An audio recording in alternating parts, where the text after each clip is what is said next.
Žaidžiami pick and rollais, po užtvarų dažnai meta tritaškius. Tiesa, praėjusiame sezone tik 29% tikslumas Ispanijos aukščiausioje lygoje, taigi labai sunkų sezoną neturėjo. Rokas Jokubaitis pradeda lietuvių ataką, prieš jį Kristaris Zorikas, krepšininkas pradėsiantis legionieriaus karjerą ir besikeliantis į Turkiją, o čia Valančiūnas ir ketvirtasis jo taškas rungtynių pradžioje. Ir Latvija, iš jos labiau tikimasi gražaus puolimo ir tolimų metimų. Pasečnikas tikrinasi prieš Valančiūną, atrodė toks sudėtingas gana. Kristaris Zorikas, uždarytas jam kelias link baudos aikštelės. Štai taip, pamestas Bertanis ir jo taškos komanda Arturas Žagaras, taip pat puikiai pažįstamas krepšininkas sėdi ant atsarginių žaidėjų suolelio. Jie su Zoriku dalinasi pagrindiniai žaidėjų.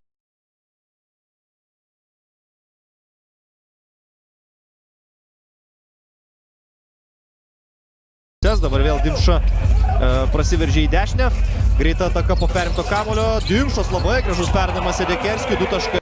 Pradeda savo ataką Kristaris Zorikas. Pasečnikui gavus dvi pražangas, realu, kad netrukus vis tiek aikštėje turėsime išvysti Klavačą. Jokubaitis 2-2 su Jonu Valančiūnu nori žaisti Lietuvos rinktinės gynėjas. Brazdeikis, kraštą keliauja kamuolys ir turėjo erdvės varžovus ir Brazdeikiui prieš Bertanį 1-1 žaisti tikrai paranku. Pasečnikas vėl žaidžia 1-1. Derinys nekam kitam, o Janiui Timai. Įspūdingas personažas, sakykime. Šiandien yra Janis Timo, kalbant apie spalvingas asmenybės, kaip tik TV3 eteryje. Žagaras Lietuvos krepšinio lygoje šiuo metu vis dar ieškantis klubo kitam sezonui. Čia Sedekerskis Motiejūnui, iš toli Donatas Motiejūnas ir štai taip. Ir tada gal net ir atrodė, kad berods Memphio Grizzliai pasišaukė į paskutiniuoju šaukimu naujokų biržoje, gal kažkada ir pasikviešė žaidėją, bet vis... Na taip, tie būtent metai 2017-2018 buvo, sakyčiau, labai solidus jam, čia Ignas Brazdeikis ir jo gerai atrodė abiejose aikštės pusėse, solidžiai pradeda jis ir šiandieną. Žagaras įklimpsta lietuvių gynyboje, Dimša 3 taškai. Dabar Kristaris Zorikas bandomas toliau žaidėjo pozicijoje. Žagaro minutės taip pat nebuvo kažkuo ypatingos. Čia flauteris, kurį...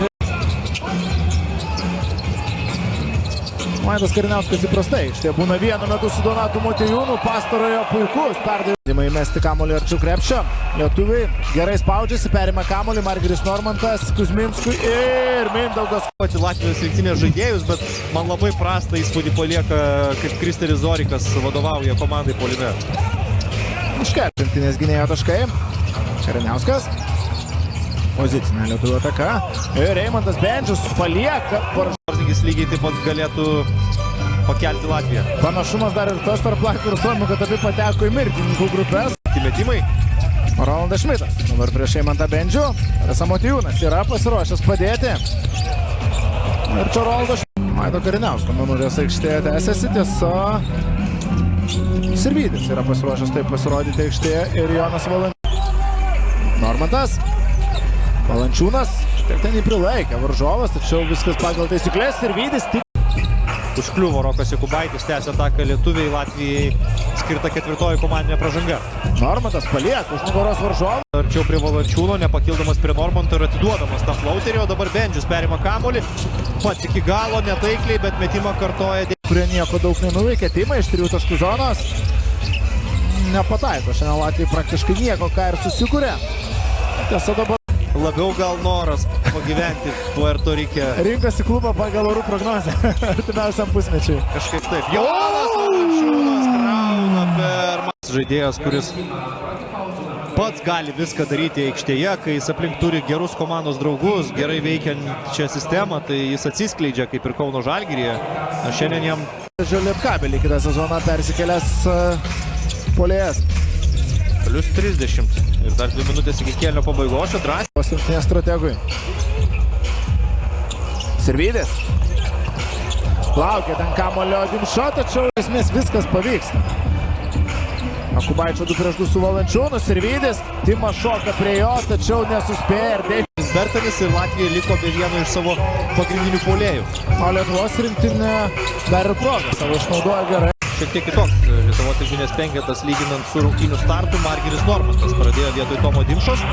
Čia dar vienas. yra tas šioks toks šviesulys, kalbant apie žaidimą abiejose aikštės pusėse, turėjo keletą gerų momentų puolime, štai ir gynyboje sustovėjo šim.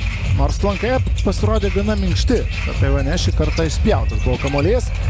Motiejūnas, jo. Žalgiris prieš Kariniauską.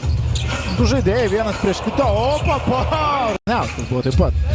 Vienu metu Kėdainių Nevėžio sudėtyje ir ten gana greitai užsirekomendavo ir kilo į aukštesnį lygį. Maidas Kariniauskas, o čia žaidimas 2 prieš 2 Mėris. Stato užtvarą Žalgiriui, pats priima kamuolį. Na tikrai Žalgiris. Daug, galbūt tiesiog dar tam tikrus uždavinius sprendžiasi ir Luka Banki, ieško to antrojo žaidėjos. Latvijos rinktinės ataka.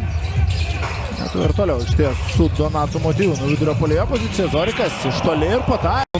Janis Tima rankomis nusimetė Mindaugą Kuzminską ir turėjo gauti 5 pražangą. Dabar pelno taškus kitą aikštę. Pirmosius 2 kėlinius jie buvo metę viso labo 26 taškus. Žorikas gražiai. Latvijos rinktiniai norint pakovoti dėl vietos kitame etape.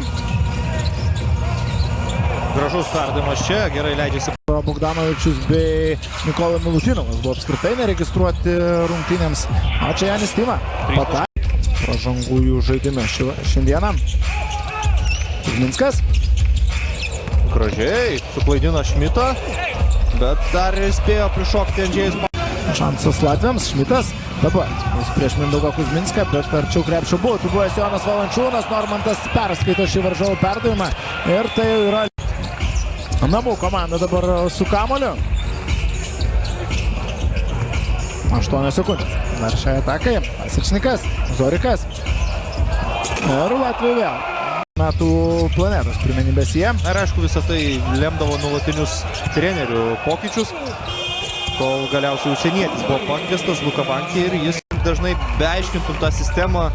Vis tiek ją suprasti sunku, nes prisideda dabar dar ir atrankų turnyrams rinktinėms iš Europos, išskyrus prancūzus. Tai yra turbūt svajonė čempionatų. Norėdamas ar nenorėdamas vienaip ar kitaip kažkokioje atrankoje į olimpinę žaidynę sužais, jei pasaulio čempionatą. Žalgiris. Vienas prieš vieną. Tomo Dimša ir Artūro Žalgiris jau pozicinėje atakoje. Rotavosi Dimša prie varžovo, bet niekada. Ateinantį penktadienį 15:30 minučių. Startuos mačas tarp Lietuvos ir Egipto rinktinių. Čia rezultatas laikų tai būtų 15:30 minučių. Bus nesunku atsiminti bent jau, kada žaidžia lietuviai, o rungtynės kas antrą dieną. Čia Latvijai čempionato pradžios sutriuškinimas, kurie patyrė prieš Lietuvą. Lietuviams kaip tik, manyčiau, reikėjo tokių lengvesnių. Baigė Lietuvos rinktinę nugalėti šiandieną Latvijai prieš tai čia.